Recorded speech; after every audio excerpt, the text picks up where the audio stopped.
In 1494, Spain and Portugal sat down in a small Castilian town called Tordesillas and did something breathtakingly arrogant. They divided the entire non-European world between themselves, with a line, on a map. A line drawn by a pope who had never seen the ocean they were splitting, and that line is the reason Brazil exists. The reason it speaks Portuguese instead of Spanish. The reason the linguistic map of South America looks the way it does. All because two kings haggled over leagues like they were arguing about a fence in a backyard they'd never visited. You'd assume borders follow rivers, mountain ranges, or where people have actually lived for centuries, something that makes sense on the ground. That's true sometimes, but the most consequential border in the history of the Americas wasn't drawn on the ground. It was drawn in a dusty palace, based on guesswork, astronomy that didn't work yet, and the political panic of two rival crowns. A year earlier, Pope Alexander VI, a Spaniard, conveniently, issued a bull that drew a line 100 leagues west of the Cape Verde Islands. Everything west of that line, discovered or not, belonged to Spain. Portugal had spent the whole 15th century inching down the African coast and was not about to be locked out of the Atlantic. King John II threatened war, so the two sides met at Tordesillas. The solution?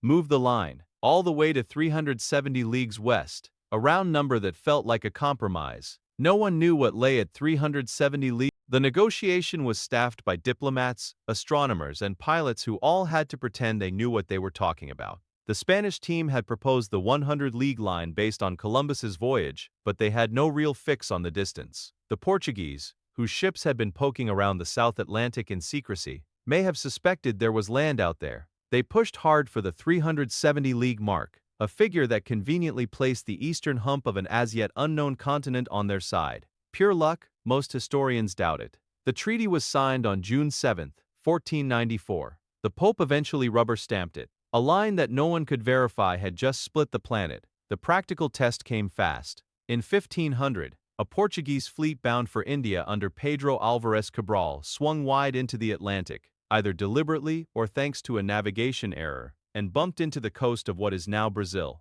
Cabral planted a flag, held a mass, and claimed it for Portugal. Thanks to Tordesillas, the claim was legally bulletproof. The rest of South America, as it was gradually explored, fell to Spain. And so the linguistic divide began not with migration patterns or natural frontiers, but with a cartographic wager. The comedy deepens when you realize how unenforceable the line actually was. Every mapmaker in Lisbon and Seville nudged it to their nation's advantage. Portuguese charts gradually shifted the meridian hundreds of miles west, swallowing the Amazon basin. Spanish charts pushed it east. Since nobody could measure longitude precisely, both empires just insisted their version was the correct one. The line became a moving target, a bureaucratic fiction that nonetheless inspired very real territorial greed. But the line was never just about South America. It was meant to split the entire globe, and that created a second headache. If Spain got the Americas, who got the spices of the East Indies? In 1529, the two empires sat down again and signed the Treaty of Zaragoza, drawing an anti-meridian in the Pacific, essentially the continuation of the Tordesillas line around the planet. Portugal wanted the Moluccas, the fabled Spice Islands. Spain argued they fell on its side. The deal? Portugal paid Spain 350,000 ducats to keep them. They literally bought the rights to an imaginary slice of the globe. The Spanish crown took the cash and promptly poured it into its next European war. The whole arrangement treated the earth like a pizza that two people could order and pay each other off for the extra slice. The rest of Europe, predictably, was not impressed. When King Francis I of France heard about the papal division of the world, he demanded to see the clause in Adam's will that gave half the planet to Spain and Portugal. The English and Dutch ignored the line completely and launched their own colonial smash and grabs. Tordesillas only worked as long as the two Iberian powers could enforce it, and they couldn't. Yet within their own domains, the line became a foundational legal fiction that defined centuries of imperial claims. Back on the ground in South America, the line kept morphing because the people actually living there ignored it. Portuguese colonists and slavers known as bandeirantes pushed deep into the interior, raiding indigenous communities and planting settlements far west of the official boundary.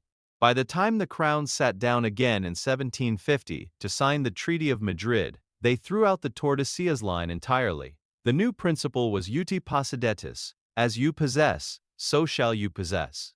In other words, if you're already squatting there, it's yours. Brazil's modern borders, massive and swollen into the continent, are the direct result of that pragmatic reset. A reset made necessary because the original line was a fantasy. And yet the line never fully died. To this day, historians and geographers argue about its exact location. Where did 370 leagues west of Cape Verde actually fall? Depending on which island you measure from, which league you use, and whose maps you trust, the line jumps hundreds of kilometers. Some scholars place it near the mouth of the Amazon, others shift it south towards Sao Paulo. The treaty that was supposed to create clarity produced centuries of ambiguity. As recently as the 20th century, Argentina and Brazil cited colonial-era interpretations of the line during their border dispute over the Misiones region. A 500-year-old imaginary line was dragged into a modern courtroom. The deepest absurdity is this: every Portuguese speaker in Brazil, over 200 million people, owes their language to a diplomatic poker game between a Borgia pope, an opportunistic Portuguese king, and a Spanish monarchy terrified of losing its new route to Asia. It wasn't geography. It wasn't destiny. It was a squabble over a number: 370 leagues. Had the Spanish held out for 250, Brazil might be speaking Spanish today. Had Portugal asked for 400, Argentina might be speaking Portuguese. The linguistic map of half a continent rested on a figure pulled out of negotiations like a card from a sleeve. So the next time you hear Portuguese, or see Brazil on a map, remember, you're looking at the ghost of a line no one could see, drawn by men who'd never been there, and fought over by kings who treated the globe like a pie they had every right to slice. History is, in fact, stupid.